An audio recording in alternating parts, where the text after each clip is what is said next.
Good morning.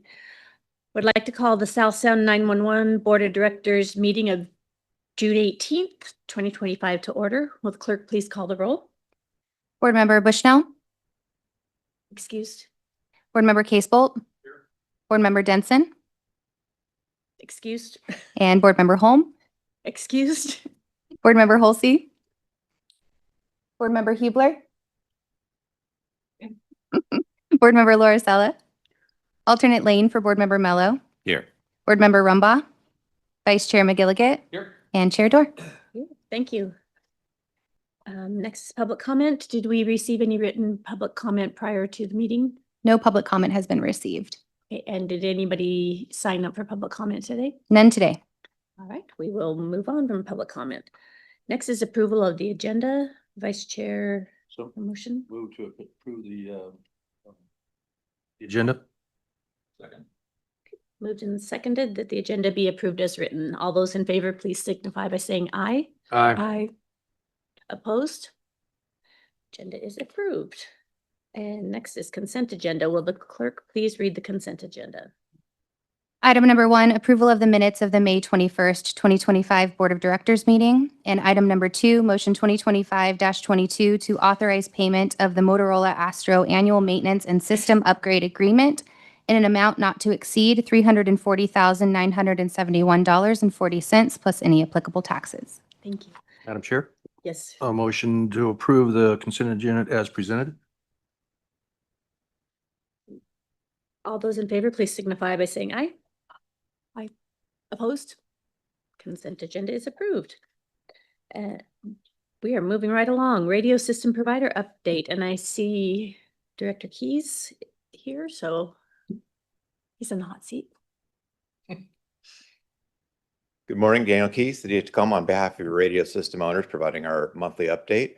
A couple things for your consideration today. The radio system owners met last week. The operational side of the radio system owners met last week to schedule our agenda for the regional steering group, which will be next Wednesday afternoon.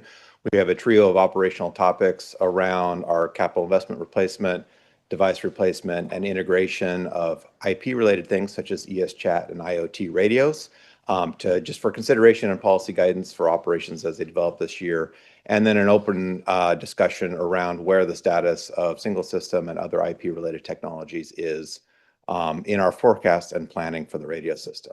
As far as the single system discussion itself and conversation with the principals, I really appreciate the energy and the effort that our partners at Pierce County are putting into this conversation. Both with DEM and the county exec's office are doing the time necessary to get it out to everybody and get educated on the history and everybody's points of view on this topic. And the types of questions and discussion that we're having are very fruitful as far as getting on the same page about what the options are for us. So those conversations continue. Scheduling as challenging as you can imagine, but we have a couple options out in front of us for the next get together of the executives of the radio system owners in the next few weeks. And then those conversations will continue. And we have some brewing proposals for how to incorporate all of the changes that have happened in the last 18 to 24 months since we last presented to you on the technical side of the update to really put a clear decision in front of all the stakeholders for the county on where to take land mobile radio and the public safety radio system. So as always, a fairly generic update, but I am encouraged by the energy and activity and the conversations that are happening around this system. And with that, I'll happy to take any questions from you. Are there any questions? Yes. So I'd love to hear from the interim executive director about, like, you're at those meetings or not at the meetings. I would not be at an operational meeting, which Mr. Keys was referring to, but I am an invited member to the executive group. Is that the fair characterization? Okay, great. And when does the executive group meet? So we had our meeting a few weeks ago. Sorry if you wanted to take that one. I'll just say we are in scheduling right Yeah. now. We're on our poll number 3. I don't believe they've met since the last update. Okay, so that I'd love to know what that schedule looks like, because that seems to be like important as well, that's like that it's rolling forward. Currently, they're scheduled one at a time, which is part of the challenge. Okay. And that's what the limitation is on the time. But in the meantime, you've probably all been in individual conversations with some members, perhaps with the REL, perhaps with others to share your feedback. So those conversations are continuing. And they're as- still moving forward, like there's still this positive momentum. Okay, thank you. Any further questions? All right, thank you so much. Appreciate very the much. update. And now we will move on to Fun with Finance with Sarah.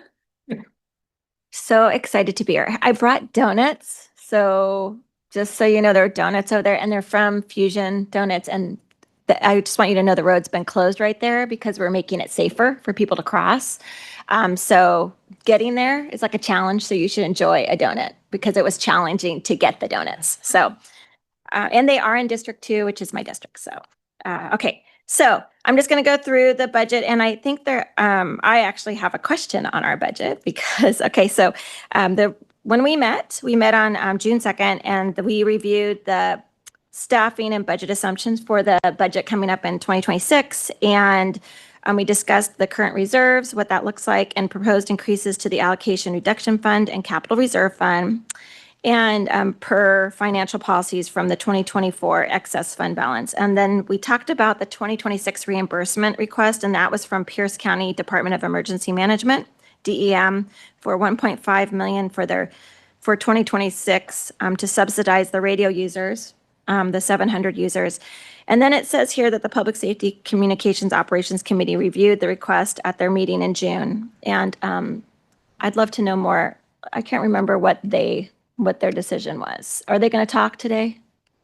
Because that'll be the other side. Great. I So don't see them. though. that'll Oh, be- Yeah, Yeah, he's so next.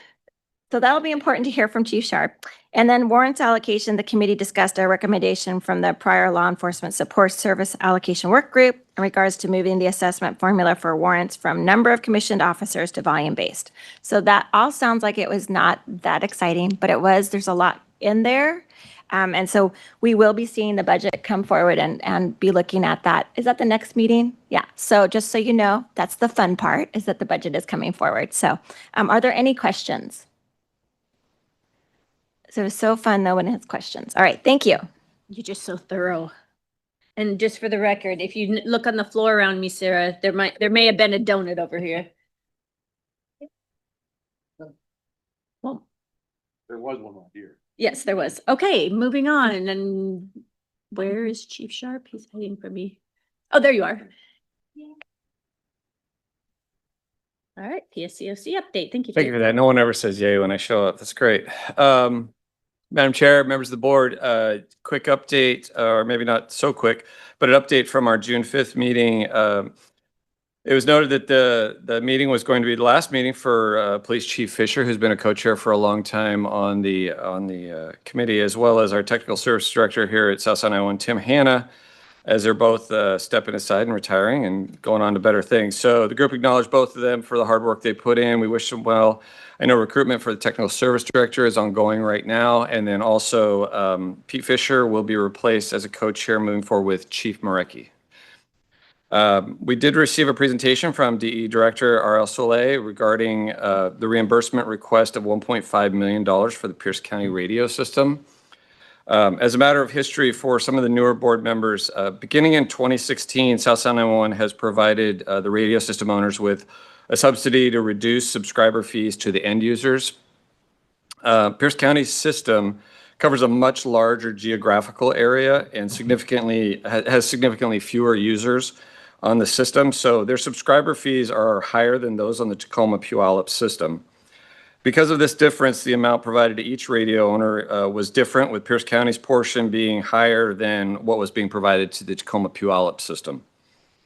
2020 was the last year Tacoma requested any subsidies from South Sound 911, but Pierce County continued to receive subsidies until 2023. Beginning in 2024, the PSCOC no longer supported the subsidies, and some of the reasons that were cited at that time were that it seemed to be an ongoing payment with no real movement towards any single system or collaboration between the system owners that was substantial.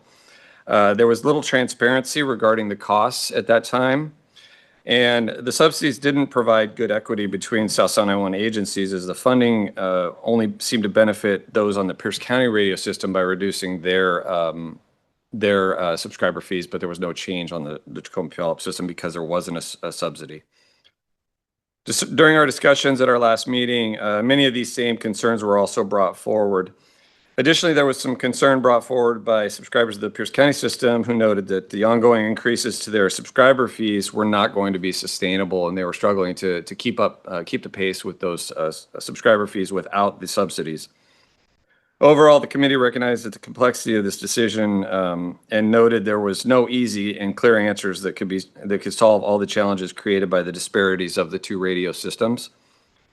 But in the end, the committee had to make a decision one way or another, and so the committee did pass a motion recommending that the board deny the request for the subsidy and instead work with staff to find potential offsets that could be provided to all South Sound 911 user agencies on both systems that then could be used in turn by Pierce County radio users to offset their increases they were facing from their radio system provider. Our next meeting is on June 5th. We covered some other operational issues that probably are super important to this group, but I think that's the meat of what is important to this group and certainly the Finance Committee in future decisions. Chief, you said June 5th. Is it August? Maybe.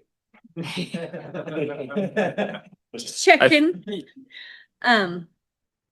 Yeah, August 7th. last meeting was June 5th. Sorry. No worries. I just Yeah. writing my notes. Okay, so I'm going to take this opportunity to ask Chief Fisher to stand.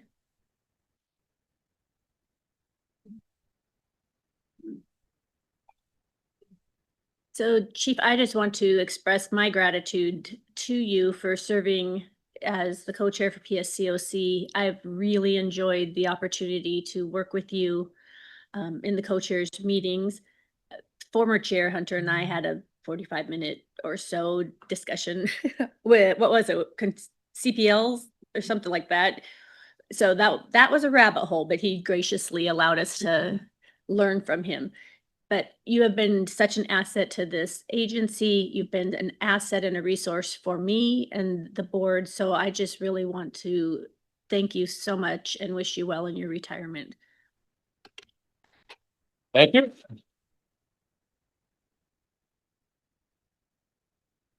I just want to say thank you for the support, the work that you do, very important, supporting our first responders and our dispatchers. So thank you for all your support and the things and the leadership that you provide to this agency. And thank you. Board Member Rumbaugh?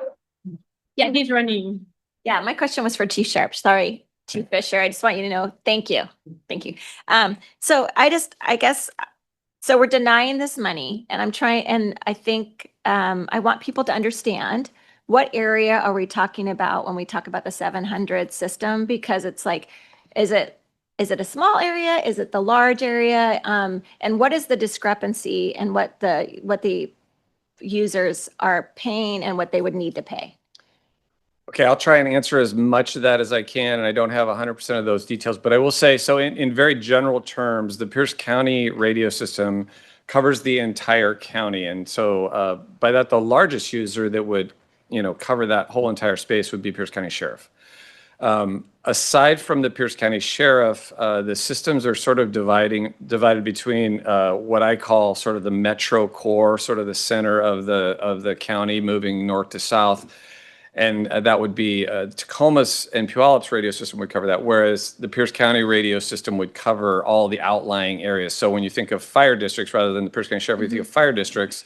For example, West Pierce, Central Pierce, City of Tacoma, all would be inside of the 800 system, whereas Ashford, Elby, Key Peninsula, Gig Harbor, communities that are further out east-west from the I-5 corridor would land on that 700 system. That's a very general description, but that I think gives you some context to where 700 covers. It covers the entire county, and as I said, the parts that it covers outside of the Pierce County Sheriff, the parts that it covers are smaller agencies, smaller fire districts, smaller police agencies. So what we have collectively is you've got the 800 system, which covers a smaller geographical area, but has a high density of users. And so there's operating costs divided by number of users, you get a lower subscriber fee.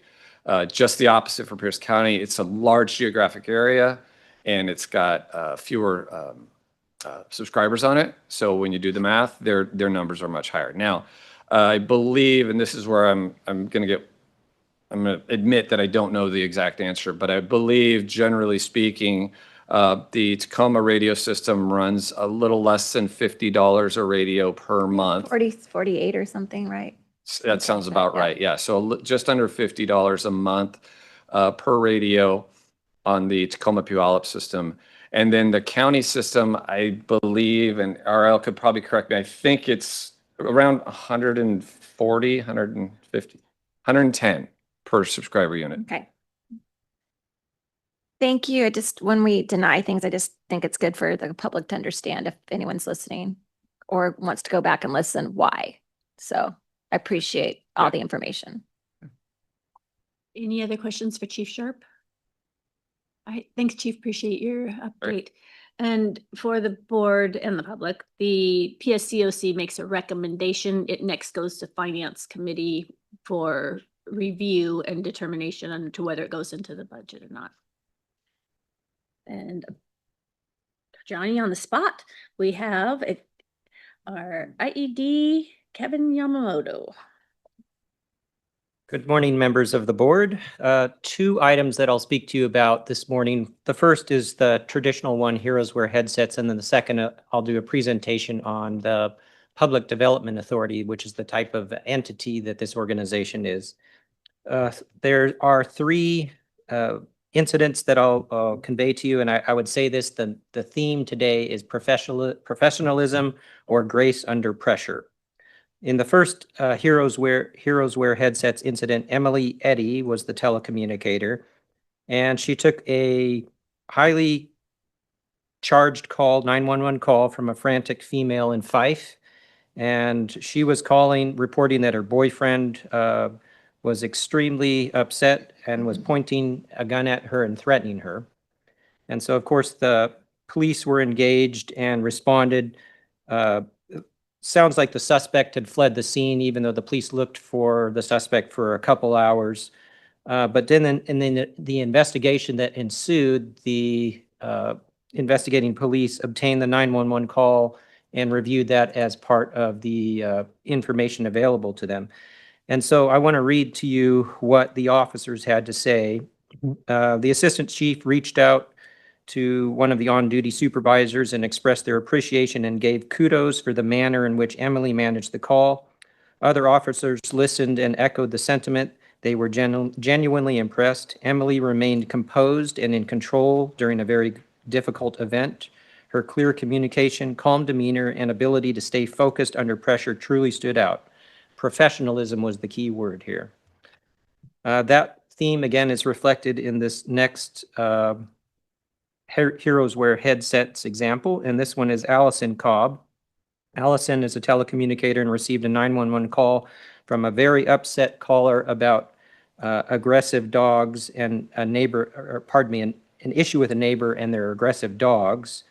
The deputy who obtained the recording of the incident said the following, and I'd just like to read this again because they say it well. The deputy called back specifically commending Allison on her handling of the call. The reporting party was notably difficult, borderline hostile, and at one point even threatened to shoot his neighbor's dogs and throw them over the fence. Despite this, the volatile tone of the caller, Allison remained composed and professional throughout. At no time did she allow the caller's aggression to impact the level of service she provided. Allison's steady demeanor, calm tone, and ability to de-escalate while gathering the information very much helped. Allison's kindness, patience, and empathy in such a situation, I think, are a perfect example of professionalism. So again, thank you to Allison. And in our third Heroes Wear Headsets example, this is Kayla Stores, a dispatcher who worked with the Seattle Police Department. So on June 4th, Seattle Police Department were looking for the owner of a registered vehicle. For some reason, and this is a scenario that I would characterize as some people making some really bad decisions in life. So the driver, there's more than one vehicle. We're trying to ram pedestrians and trying to ram patrol vehicles. This sort of was a situation that evolved over a large geographic area. Other officers responded. Again, these folks are attempting to ram the officers and run away. During the pursuit, this situation occurred multiple times. And throughout that, the law enforcement were, in reflection, were very pleased with dispatcher Kayla Storrs' demeanor. I'll read what they had to say. Storrs remained calm, clear, and level-headed. She never elevated her voice and consistently remained in control of the radio traffic while keeping up on CAD documentation, accurately tracking locations, and not missing a thing. When the pursuit shifted to the north and the units moved to a secured channel, Kayla didn't stop assisting. Instead, she stepped into to act as a relief dispatcher, supporting her north primary dispatch partner and continuing to show a strong dedication to teamwork. Someone had written calm in the chaos, and so that's why I say grace under pressure. So thank you to Kayla Storrs. Thank you as well again to Allison Cobb and Emily Eddy. You are heroes. Okay, and then switching gears, I have a presentation, just a PowerPoint presentation. This isn't anything earth-shattering, but I recognize that a lot of us come from local government entities. And, you know, that's probably sort of our reference model, but this entity is actually a different type. It's a public corporation. And I want to tell you a little bit about that, especially for the folks that are not familiar with it. Okay, so a public corporations are authorized under the law, of course, and RCW 3521 and several sections there authorize this type of corporation, which is a public development authority. Sort of a strange name, but if you look at examples of that, you can see how public development authorities have been used. And I just listed a few of those under the third bullet point. Seattle Chinatown International District is a public development authority, so it's a public corporation. The Foss Waterway is a public development authority. The Seattle Art Museum is a public authority, a public development authority, pardon me, and the Meydenbauer Center up in Bellevue is one as well. SCORE up in Kent, so that's the criminal justice facility up there. And then, of course, a similar type of facility to us, Valleycom, is also a public development authority. So those are some examples. There's plenty more. What is a public development authority beyond being a public corporation? We say these things, and this last bullet point probably means a lot more to Kendra and me, but it's subject to the SAO, so that it must be audited by the state auditor. It's also subject to the Public Records Act, the Open Public Meetings Act, Code of Ethics, the whistleblower laws, public works laws, and competitive bidding laws. So we say it's quasi-municipal in the sense that it is a corporation, but it also has to comply with local government or municipal law. History. Tacoma created this public development authority in 2019 and also approved the charter. And the charter is the most important document in our organization. And you'll hear Kendra and me refer to it with great regularity. The official name of this corporation is South Sound 911 Public Authority. And interestingly enough, if you go through the charter, here are the key purposes. Communication services, 24-hour dispatch, radio system operations. In addition, support services, which we note here are law enforcement records, firearm licensing, fingerprinting. And then, of course, the key one, I think, is the central core here is PSAP operation and other services as determined by the board. Okay, so here are some of the powers of this corporation. It can own and sell real property and personal property. It can enter into contracts with other entities. It can hold, maintain, and manage its FCC licenses. It is to make improvements for the benefit of the public. And it engages employees, prescribes duties and qualifications and compensation. This is perhaps a more notable point to me than others. If you think about a municipality or a fire district, usually those type of duties are not at a board level, but interestingly, because you are a corporation, you have a direct duty to engage employees. That means hire, by the way. prescribe their duties, qualifications, and compensation, and that's listed as one of the official board duties. And then this is the one that'll get the finance people interested. Yes, this corporation has the power to issue bonds, notes, and other indebtedness. And I think this is a key issue that we'll talk about during the budget session. We should be using this PDA as a vehicle or a mechanism or an instrumentality to accomplish the purposes that you want it to do. It is a business entity, so we need to think about that. So last bullet point is one we will talk about again. And there are limits on its power. So this corporation has no power of eminent domain like a city would. It has no power to levy taxes like a city. It cannot be used for political activity. That's true across the board, and cannot perform functions that Tacoma cannot perform. So Tacoma gave it the power that it gives, but if Tacoma does not have the power, then this organization does not have the power. Okay, governing board, which you folks are all members of. There are 8 county seats and 3 fire district seats. The reason that's set up that way is simply because these are taxing authorities, and each of you folks in your jurisdictions, your home jurisdictions, have ability to vote on taxing matters, and that's the reason you're seated here. It's the old phrase that, you know, when the United States had a tea party way back when, taxation without representation, same kind of theme here. The people that are voting on the taxes are the elected folks. Okay. Board membership and positions are based on cost allocations. And so if you pay into the organization more, you have more seats. That's the basic structure of it. And then board alternates are allowed, and there's a list and kind of some information about that in the charter itself. Okay, voting is generally actually fairly standard, except there's a bit of a twist in this corporate structure. So I put this first bullet point up there because this is actually in the charter. The board shall strive to operate by consensus. Now, there's no way that all these jurisdictions are going to see it the same way all the time, but your charter tells you you try to work towards consensus. That doesn't mean you have to end up voting together. A simple majority for most votes, except, and then I've gotten the third bullet point, the supermajority votes and weighted votes come into play when there's the big deal items that must be decided. And the big deal items are issuance of debt, hiring an executive director, but not firing, bylaw amendments, charter amendments, expanding scope of services, and mergers, and then long-term leases, which are over 20 years. So those are the big deal items that are specifically listed. And that's when your supermajority, I think it's 66%, and weighted voting comes into play. But otherwise, it's just simple majority votes.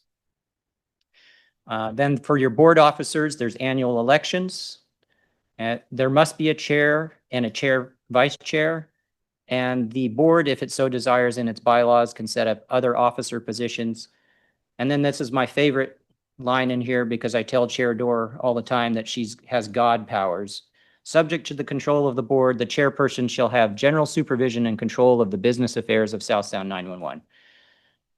I say that with a little bit of levity, but the point is this corporation is structured like a corporation. And so if you think of a public corporation like the Ford Motor Company or something like that, they have a chair of the board of directors. That's literally what Chair Dorr is.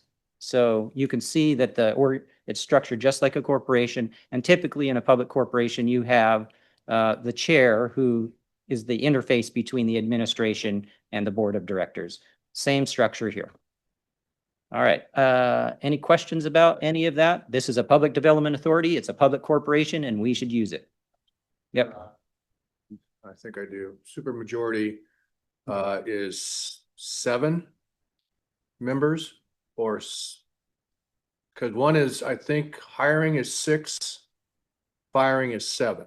Is that true? Or vice versa? Yeah. Vice versa, because the thinking is that if you get half or more of the board that is no longer supportive of an executive director, you don't need a supermajority anymore. Okay. You're So 7 for hiring, 6 for firing. I believe that's exact. Yep. And if we really mean 5. Yep. Okay. Yep. Because we should be able to convince one more person. That's correct. Okay. All right, good. So Any other questions? Don't think of this as a local municipality. Think of this as a corporation created by the partner agencies to accomplish our business purposes. I'm going to drill that home a ton of times during budget. Okay? All right. Thank you. Thank you. And I will say that I have struggled in some cases thinking, okay, I automatically go to municipal government. You know how I operate, and I'm like, oh yeah, we don't do that here, but. So I appreciate the update, and I think that, too long, interim executive director Yamamoto will be highlighting some of the pieces of the charter just for awareness. A lot of people were not here when we adopted and approved that. Okay, so operations and facility update. Deputy Director Mears. Good morning, Chair. Good morning, Board. So it is our favorite time of year again. 4th of July is right around the corner. So we've just spent the last month kind of fine tuning everything that we've got scheduled and completed our own plans over the last week. So we are ready for 4th of July. We're doing final backgrounds right now for the next class. Backgrounds are almost done, so we'll have final interviews. And again, we should have a class of about 10 or 12 people. There's a couple updates for my report I needed to make sure everybody knew. The fire ops meeting was supposed to happen tomorrow, but with the holiday and that, we've moved that. I don't have the new date yet. And then Chair Dorr, I wanted to make sure that from our last meeting when you asked me about the 988 staffing, it just occurred that day. They hired their last person. So we have our allotted full staff. We've got 3 members in training on the floor, and there's 3 members in training with Volunteers of America right now. That'll put us at full staff, and then we'll be able to come back and let you all know what that 24-hour type coverage looks like moving forward once they meet with us on that. So. Okay. For facilities, no work at the PSCC, which is nice right now. And then at 35th Street, remodeling is moving right ahead. Flooring starts going in next week. Paint and finish work is already underway. And then you've got a couple action items for this month in front of you related to fire suppression. That contract's finally done. And fire suppression and the floor wiring. The upgrade of grounding and new data cabling and that. So those 2 pieces are in front of you. The final element will be HVAC, and we hope to have that contract in front of you guys in August. So with that,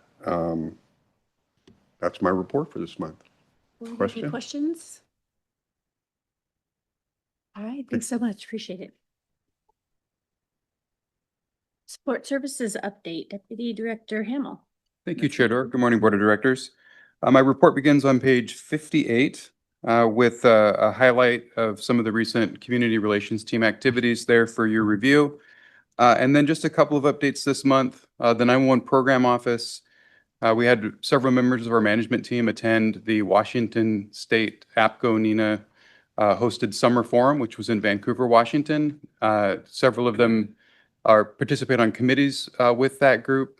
And it's a great opportunity for them to network with other leaders in 911 across the state. And then with records, records manager Rebecca Hendricks also recently attended the WASPIC conference in Spokane. She has a role there with LIIRA as well, where she sits as a chair of a committee. And then for project updates, just a brief recap with the Law Enforcement Records Management System project. There really is no tangible update. That's continuing to be on schedule. And at our last board meeting with the CAD selection process, I mentioned that we had intended to bring a consultant proposal forward in June.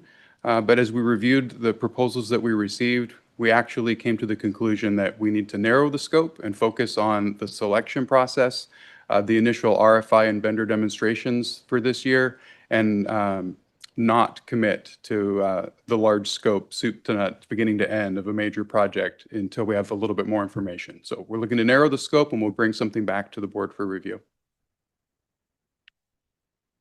That concludes my report. Any questions? All right, Okay, thank you so thank much.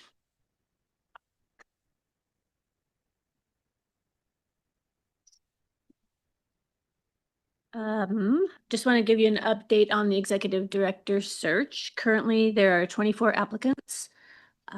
Marissa Karras has indicated that generally the majority of the applicants come in at the end and the position closes July 7th. Our next work group meeting is scheduled for July 17th to review the applicants and the prioritization that Karras has put forth. Currently, they are, as the applicants come in, Karras is screening them, and so we don't have to do all of that at one time. And lastly, just want to highlight that July 16th is our joint budget session, which means that our chiefs will be joining us in that discussion. And that I'm highlighting that for the chiefs out there.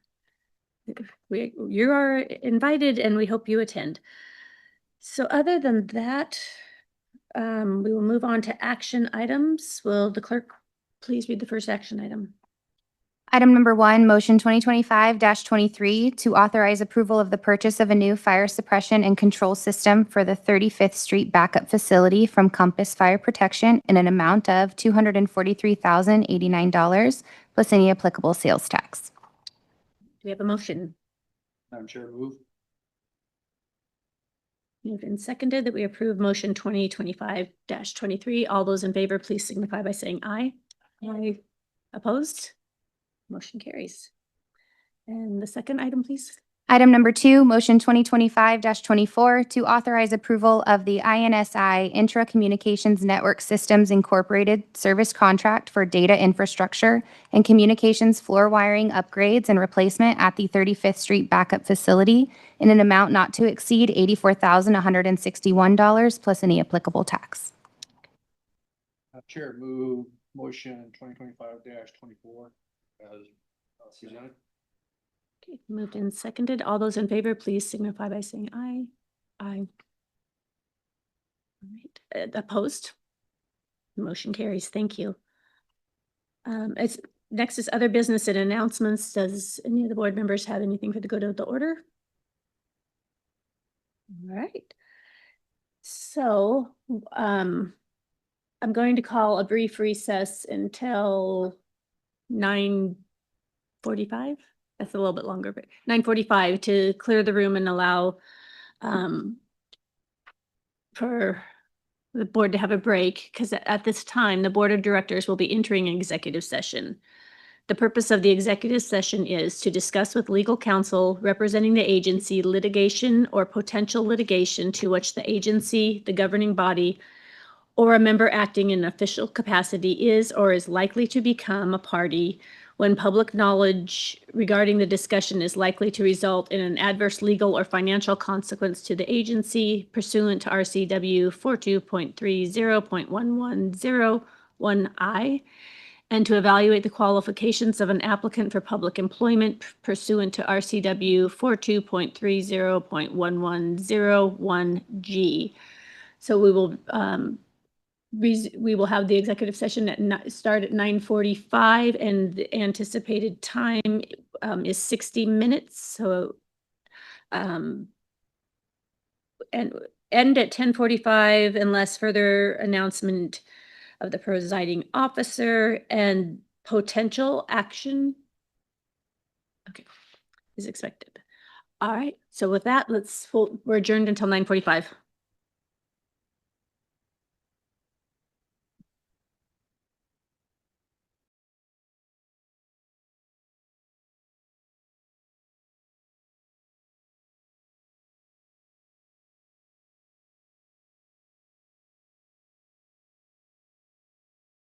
Session. With the resolution, and I would ask the clerk to please summarize the resolution that we are about to pass. Resolution number 2025-01, which indicates 1, the position of interim chief administrative officer, CAO, is created on an interim basis. 2, the duties and qualifications of the CAO are prescribed in the CAO job description, a copy of which accompanies this resolution and is incorporated herein by reference. 3, the job description is hereby conveyed to the Human Resources Department to be maintained in the records of the department and from time to time updated or revised in accordance with applicable law or industry standards or best practices. 4, the initial salary range for the position of CAO shall be 5 steps, ranging from $188,861 to $229,561, approximately 5% above the deputy director salary range. 5, Kevin Yamamoto is appointed to the position of interim chief administrative officer, but shall continue to serve in the position of interim executive director until a permanent executive director is selected and commences work with South Sound 911. And 6, the chairperson of the board of directors is authorized to negotiate and sign a hiring letter or contract with the interim chief administrative officer, adopted by South Sound 911 board of directors at an open public meeting on June 18th, 2025. Do we have a motion? Madam Chair, move motion or resolution number 2025 -01. Any discussion? Okay, all those in favor of the resolution, please signify by saying aye. Aye. Opposed? All right, so the resolution carries, and welcome interim chief administrative officer. We have a couple more interim titles we're going to give you before. I've already given him a bunch.